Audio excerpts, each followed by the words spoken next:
श्री स्वामी समर्थ. मी प्रांजली. नवरात्रीमध्ये आपल्या कुळदेवीच्या ज्या सर्वात प्रभावशाली सेवा मानल्या जातात त्यापैकीच एक सर्वात प्रभावशाली सेवा म्हणजे आणि जी की या नवरात्रीमध्ये करणं मस्ट आहे. प्रत्येक घरोघरी प्रत्येक घरामध्ये कुलदेवीची ओटी ही भरायलाच हवी आणि ही भरलीच गेली पाहिजे. बघा, तुमच्याकडे घटस्थापना असो किंवा नसो, तुमच्याकडे अखंड दिवा लावलेला असो किंवा नसो, तरीही आपल्या कुलदेवीची ओटी ही आपण भरायलाच हवी. तुमच्या मूळ घरी घटस्थापना असते, पण तुम्ही काही कामानिमित्त व्यवसायानिमित्त दुसऱ्या गावामध्ये सिटीमध्ये राहता, तर आपल्या त्या घरामध्ये सुद्धा आपण या नवरात्रीच्या 9 दिवसांमध्ये कुळदेवीची ओटी ही भरायलाच हवी. कारण बघा, कुळदेवी ही आपल्या कुळाचं रक्षण करणारी आहे, आपल्याला मार्ग दाखवणारी आहे, आपला संसार सुखकर व्हावा यासाठी आशीर्वाद देणारी आहे, आपल्याला आपला वंश पुढे वाढावा, संतान प्राप्ती व्हावी, पुढे चालून घरामध्ये मंगल कार्य व्हावं, सुख समृद्धी ऐश्वर्याची प्राप्ती जर आपल्याला आपल्या आयुष्यामध्ये हवी असेल तर आपल्या कुलदेवीची उपासना आणि कुलदेवीची ओटी ही आपण भरायलाच हवी. तसं तर वर्षातून एक वेळा कुलदेवीच्या मूळ पीठावर जाऊन आपण कुलदेवीचा मान सन्मान करायला हवा आणि हे प्रत्येकानेच करायला हवं. अगदी मी तुम्ही कोणीही ही गोष्ट प्रत्येकाला लागू आहे. पण ते जर कधी शक्य नाही झालं किंवा त्या सोबतच या नवरात्रीच्या 9 दिवसांमध्ये आपल्याला आपल्या कुलदेवीची ओटी भरायची असते. या 9 दिवसांमध्ये कुळदेवी आपल्या घरामध्ये सूक्ष्म रूपामध्ये वास करत असते. त्यामुळे जर आपण आपल्या घरामध्ये घटस्थापना असेल तर घटासमोर, अखंड दिवा असेल तर त्यासमोर किंवा आपल्या देवघरासमोर आपण ओटी भरू शकतो. आणि तुम्ही या नवरात्रीमध्ये तुम्ही मूळ पीठावर जाऊन सुद्धा ओटी भरू शकता. पण मूळ पीठावर जाणं शक्य नसेल तर आपल्या घरात आणि आपल्या घराच्या आजूबाजूला जे कोणतं देवीचं मंदिर असेल त्या देवीच्या मंदिरामध्ये जाऊन सुद्धा आपण ओटी भरू शकतो. आणि आता तुमच्या घरामध्ये तुम्ही व्यवसायानिमित्त जॉब निमित्त दुसऱ्या गावी राहता, तुमच्या मूळ घरी घटस्थापना असते, तुम्हाला वाटलं की नाही मला माझ्या घरी भरायची नाहीये, तर तुम्ही तुमच्या आजूबाजूला जे कोणतं मंदिर असेल देवीचं तिथे जाऊन सुद्धा देवीची ओटी तुम्ही आई भगवती म्हणून, आपली कुलदेवी म्हणून तुम्ही भरू शकता. आता कुलदेवीची ओटी भरत असताना एक वस्तू अतिशय महत्त्वाची आहे, ती जर नसेल तर आपली ओटी ही अपूर्ण आहे आणि आई भगवती त्या ओटीचा स्वीकार सुद्धा करत नाही. दुसरी सर्वात महत्त्वाची गोष्ट म्हणजे ओटी कोणी भरावी आणि कोणत्या दिवशी भरावी. प्रत्येक सवाष्णी स्त्री जी असते ती आपल्या आई भगवतीची, आपल्या कुलदेवीची ओटी भरू शकते. फक्त जर तुम्ही प्रेग्नेंट असाल तर मात्र ओटी भरायची नाहीये, कारण ऑलरेडी आपल्या ओटीमध्ये आपलं बाळ असतं, भगवंताने आपली ओटी भरलेली असते, त्यामुळे ओटी भरायची नाहीये. डिलिव्हरी झाल्यानंतर, बाळ झाल्यानंतर आपण ओटी भरू शकतो. त्यानंतरची पुढची गोष्ट म्हणजे नवरात्रीमध्ये कोणत्या दिवशी आपण कुलदेवीची ओटी भरू शकतो. तर नवरात्रीच्या 9 दिवशी सुद्धा तुम्ही कुलदेवीची ओटी भरू शकता खणा नारळाने. आणि अष्टमीच्या दिवशी किंवा नवमीच्या दिवशी तुमच्या घरी कुळाचार कुळधर्माप्रमाणे कोणत्या दिवशी ओटी भरली जाते कुलदेवीची, त्या दिवशी आपल्याला ओटी भरायची आहे. मी तुम्हाला म्हटलं की अष्टमीला भरा, पण पिढ्यानपिढ्या तुमच्या कुळामध्ये नवमीला जर ओटी भरली जात असेल तर मग तुम्ही अष्टमीला नाही भरायची, तुम्ही नवमीलाच भरायची. कारण मी तुम्हाला नेहमी सांगत असते बघा, ज्या रूढी परंपरा आपल्या कुळामध्ये चालत आलेल्या आहेत त्या पुढे चालू ठेवणं, त्यांचं पालन करणं हे आपलं कर्तव्य आहे. ठीक आहे, तुम्हाला दुसरी एखादी गोष्ट दुसऱ्यांचं काही आवडलं तर ते तुम्ही त्याच्यामध्ये ऍड करू शकता, पण आपल्या प्रथा सोडायच्या चालत आलेल्या आणि दुसऱ्यांचा अवलंब करायचा हे करायचं नाही. याचे दोष आपल्यालाच आणि आपल्या पिढीतील सदस्यांनाच लागतात. त्यामुळे ही चूक करू नका.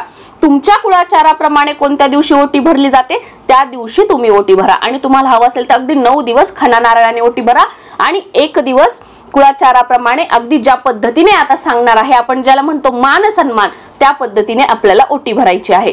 पिरियड्स असेल, सुतक असेल तर ओटी भरायची नाही. यानंतर मग तुम्ही कधी भरू शकता की येणारी जी पौर्णिमा आहे त्या पौर्णिमेला तुम्ही आपल्या कुळदेवीची ओटी भरली तरीही चालेल, काही हरकत नाही.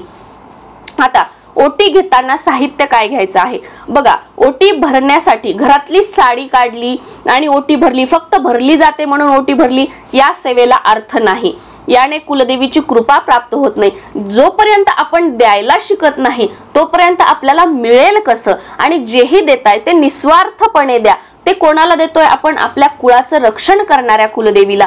मग त्यांना देण्यासाठी तरी किमान देऊ का नको, देऊ का नको, करू का नको, असं आपण केलं नाही पाहिजे. म्हणजे या देवामुळेच अगदी झाडाचा पत्ता सुद्धा, पान सुद्धा या देवाच्या कृपेने हलतं. मग अशा देवांना देण्यासाठी जर आपल्या मनामध्ये काचकूच असेल तर आपण इतरांसाठी काय करू शकणार? आणि आपल्याला त्या देवाजवळ काही मागण्याचा अधिकारच नाहीये. त्यामुळे नवीन साडी आणायची आहे. आता मी सुद्धा हा व्हिडिओ कदाचित तुम्हाला, मी जेव्हा बाहेर असेल तेव्हा तुम्हाला आलेला असेल, आणि या नंतरचे सुद्धा, कारण आज मी बाहेर जाणार आहे, ओटीचं साहित्य आणणार आहे, साडी वगैरे. त्याचबरोबर मी 2 अजून वस्तू आणणार आहे. याच्या पुढचा जो व्हिडिओ असेल तो असेल की या नवरात्रीमध्ये कोणत्या वस्तू दान करायच्या आहेत. त्या मस्ट या नवरात्रीच्या 9 दिवसामध्ये आपल्याला दान करायच्याच आहेत. तुम्हाला जर कोणती एक शक्य असेल तर एक करा, पण मी 2 वस्तू आणणार आहे. तर आपल्याला साडी आणायची आहे. ती कशी आणायची आहे? जरीची, जो रेशीम धागा असतो ज्याच्यामध्ये, तशा प्रकारची साडी आणायची आहे आणि नऊवारी आणायची आहे. 99% तुम्ही नऊवारी साडी आणण्याचा प्रयत्न करा. पण नऊवारी साडी नाही भेटली तर तुम्ही साधी साडी आणली तरीही चालेल. आणि ती मग मला घालायची आहे, मग मी भारीची आणली, मग मी मंदिरात कशी देऊ, मग मी नंतर 9 वारी घालत नाही, मी 6 वारीच घालते म्हणून 6 वारी अशी नाही आणायची. आपण कुलदेवीला देण्याच्या भावनेने आपल्याला 9 वारी साडी आणायची आहे. बरेच जणांच्या मनात काय असतं की मी 9 वारी आणली तर माझ्या घरात मग कुणीच घालत नाही, मग ती मला घालता येणार नाही, मग मला ती द्यावी लागेल, मग कशाला आणायची? असं नाही करायचं. 9 वारी साडीच आणा. 9 वारी साडी. आणि बरेच जण काय करतात की साडीमध्येच ब्लाउज पीस असतं म्हणून वरी ब्लाउज पीस ठेवत नाहीत. तर हे अत्यंत चुकीचं आहे. जेव्हाही आपण साडीद्वारे कोणाची ओटी भरत असतो, आपल्या घरी जरी कोणी आलं आणि आपण त्यांना साडी देतोय तर त्यावेळेला साडीत जरी ब्लाउज पीस असलं, वरती एक ब्लाउज पीस ठेवायचं असतं. बिना ब्लाउज पीसनेच ओटी भरायची नसते. तर त्याच्यावर एक खण ठेवायचा, म्हणजे एक ब्लाउज पीस ठेवायचा आहे. आता रेशीमच्या धाग्याची साडी का घ्यायची आहे? कारण रेशीमच्या धाग्यामध्ये ज्या सात्विक लहरी असतात त्या खेचून घेण्याची ताकद असते, त्या आकर्षित करून ठेवण्याची ताकद असते. म्हणून रेशीम साडी घ्यायची आहे. खण घ्यायचा आहे. त्यावर श्रीफळ म्हणजे एक नारळ घ्यायचा आहे. पण ते नारळ पाणीदार असावं, पाण्याने भरलेलं. घरातलं एखादं जुनं नारळ कुणीतरी आपल्याला ओटीत दिलेलं आहे ते नारळ नाही. जा 20 रुपयाचं 25 रुपयाचं जे काय असेल नारळ विकत आणा आणि ते नारळ त्याच्यामध्ये ठेवायचं आहे. कोरड्या नारळाने कधीही ओटी भरू नये, त्याच्यामुळे पाणीदार नारळ ठेवायचं आहे. नारळ सुद्धा ज्या सात्विक लहरी असतात त्या खेचून आणि आकर्षित करून ठेवतं, ज्या देवीकडून आपल्याकडे येत असतात. त्यामुळे श्रीफळ हे आवश्यक आहे. त्यानंतर हिरव्या बांगड्या, हळकुंड, बदाम, खोबरं, तांदूळ, खारीक, सुपारी, काहीतरी दक्षिणा, कमीत कमी 11 रुपये, 1 रुपया तरी आपल्याला त्यावर ठेवायची आहे. आणि सर्वात महत्त्वाच्या वस्तू ते म्हणजे गजरा किंवा वेणी ठेवायची आहे. आणि जी वस्तू अतिशय आवश्यक आहे की ती या ओटीमध्ये असायलाच हवी आणि बरेच जण ही चूक करतात की ही वस्तू ठेवत नाहीत, ती म्हणजे तांबूल, पानाचा विडा. तो जर आपण घरी लावलेला असेल तर खूप उत्तम. कुलदेवीसाठी पानाचा विडा कसा लावावा याबद्दलचा व्हिडिओ आपल्या चॅनलवर आहे, तो तुम्ही बघू शकता. तांबूल, पानाचा विडा हा आपल्या ओटीच्या साहित्यावर असावाच असावा. त्याचबरोबर 16 शृंगाराचं सामान बघा, जिथे पूजा साहित्य मिळतं तिथे मिळून जातं, ते 16 शृंगाराचं साहित्य आपल्याला आणायचं आहे. किंवा आपण वेगवेगळं सुद्धा आणू शकता. काय ते, जसं की लिपस्टिक असेल, लाल टिकल्याचं पॉकेट असेल, त्यानंतर काजळ, त्यानंतर नथ असेल, म्हणजे ह्या कंगवा, आरसा, ह्या ज्या वस्तू आहेत त्यामध्ये आपण ह्या सगळ्या ठेवू शकतो. आता हे जे सगळं साहित्य आहे आपण हे एका ताटलीमध्ये, थाळीमध्ये ठेवायचं आहे. या साहित्याला सुरुवातीला हळद कुंकू लावून घ्यायचं आहे, नमस्कार करायचा आहे. त्यानंतर आपली घटस्थापना असेल तर घटासमोर, अखंड दिवा असेल तर अखंड दिव्यासमोर किंवा देवघरासमोर आपल्याला बसायचं आहे. आसन घेऊन बसायचं आहे. दिवा लावलेला असावा, अगरबत्ती लावलेली असावी. त्यानंतर आपल्या कुळदेवीला आपल्याला नमस्कार करायचा आहे, कुळदेवीचं स्मरण करायचं आहे. कुळदेवीचा जो कोणता मंत्र असेल तो कमीत कमी 11 वेळा बोलायचा आहे. आता बऱ्याच जणांचं असं असतं की आम्हाला कुळदेवीचा मंत्रच माहित नाही, मग अशा वेळेला तुम्ही 99 मंत्र म्हणू शकता. 99 मंत्र कोणता? ओम ऐं ह्रीं क्लीं चामुंडाय विच्चे, हा 99 मंत्र आपल्याला म्हणायचा आहे.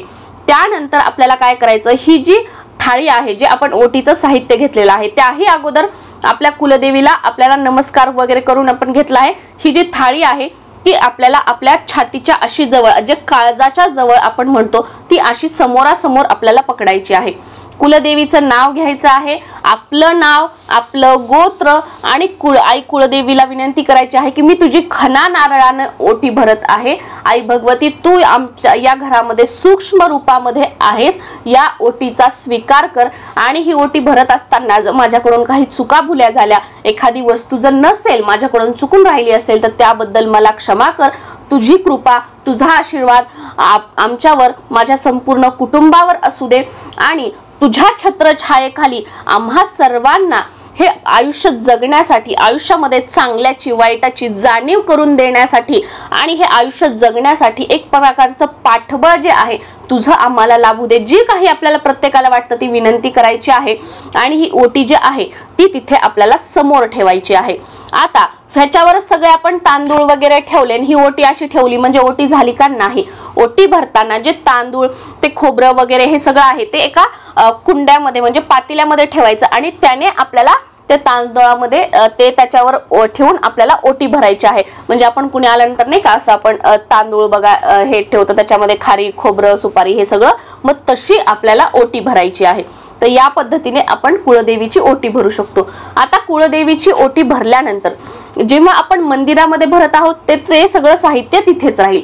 पण जेव्हा आपण घरी ओटी भरतो तर त्यावेळेला काय करायचं, जेव्हाही आपण आपल्या मूळ पीठावर जाणार आहोत त्यावेळेला हे सर्व साहित्य जे आहे ते आपण तिथे घेऊन जाऊ शकतो आणि आपल्या त्या कुळदेवीला हे तिथे आपण अर्पण करू शकतो.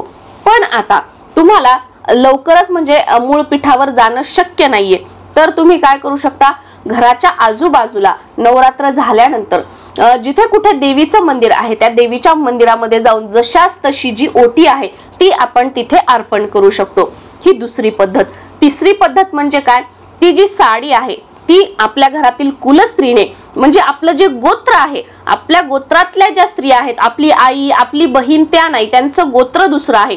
आपल्या गोत्रातील ज्या स्त्रिया आहेत जसं की आपली जाऊबाई असेल, आपल्या सासूबाई असतील, तर यांनी ही साडी घालायची आहे. किंवा आपण स्वतः जे ब्लाउज पीस आहे त्याचा आपण ब्लाउजचं लहान मुलगी असेल तर तिला काहीतरी शिवू शकतो किंवा आपण ब्लाउज शिवून ते घालू शकतो. आता त्यानंतर हे जे नारळ आहे ते आपण घरामध्ये फोडायचं आहे, त्याचा काहीतरी गोड बनवायचं आहे आणि ते खायचं आहे.